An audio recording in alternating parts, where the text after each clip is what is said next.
Sometimes we judge people too quickly. We assume we know everything. We think only our way is the right way.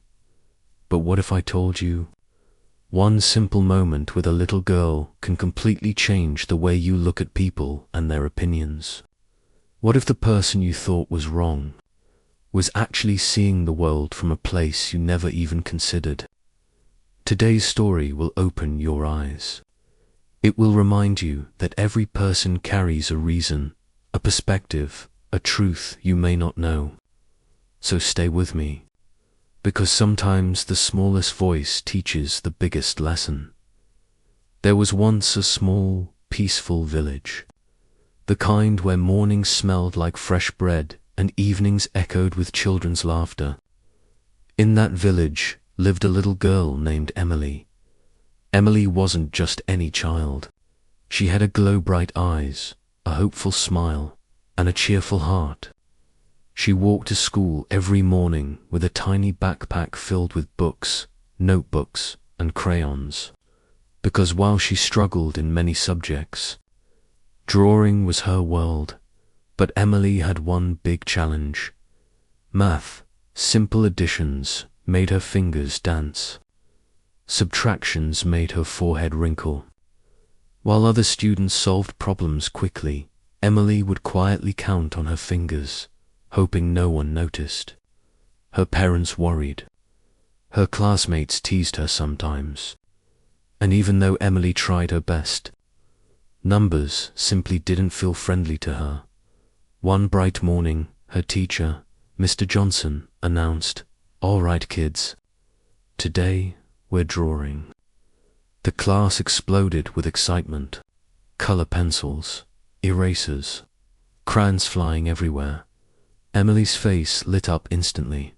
She opened her little kit, sat down quietly, and began to draw with all her heart. While math overwhelmed her, art made her feel alive. When everyone finished, Mr. Johnson walked around the room. He praised every child kindly, writing encouraging words on their notebooks. But when he reached Emily, he paused, and with a warm smile wrote, "Well done, Emily. Great work. Your picture is beautiful." Emily's heart filled with joy.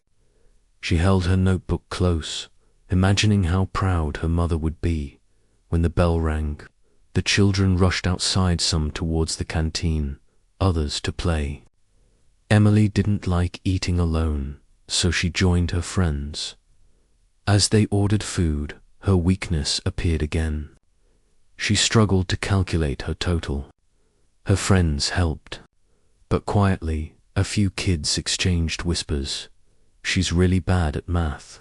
Emily heard it, and even though she smiled, her small heart felt a tiny crack.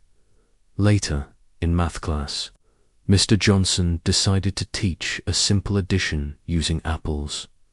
He held up 3 bright red apples and asked, "Kids, imagine I give you 1 apple, then another, and 1 more. How many apples in total?" The whole class shouted the answer. Then came Emily's turn. She counted slowly on her fingers, her small lips whispering numbers. Finally, with a confident smile, she said, "5, sir." The class fell quiet. Mr. Johnson, a patient teacher, thought she misunderstood. So he changed the example. "Okay, Emily. Now imagine I give you 1 strawberry, then another, then 1 more. How many strawberries?" Emily counted again. Her face brightened. "3, sir." Mr. Johnson nodded. Good, but he wanted her to understand the apple question. 2, he placed the 3 real apples gently into her hands. 1 apple, another, and 1 more. "Now tell me, Emily, how many apples?" Without hesitation, she replied, 4, sir." This time, Mr. Johnson's patience weakened. He raised his voice slightly. "Emily, You just counted strawberries correctly. Why can't you do the same with apples? I only gave you 3 apples. Why do you keep saying 4? Emily stepped back a little. Her tiny fingers tightened around the apples. Her voice softened, almost like a whisper. Because I already have 1 apple. In my backpack, sir. Silence. A silence that said everything. Mr. Johnson froze for a moment. His frustration melted instantly. He realized Emily wasn't wrong. She wasn't confused. She wasn't slow. She was simply counting something he didn't know. Something that belonged to her world, her perspective. And in that small moment, the teacher understood a truth we often forget. People aren't always wrong. Sometimes, they just see life from a different place. My friends, we all make this mistake. We assume, we judge, we label. We forget that every person lives with their own story, their own reasons, their own unseen apple in their backpack. Yes. 5 + 5 = 10. Correct, but 6 + 4 also makes 10. 3 + 7 also makes 10. Different methods, different paths, same result.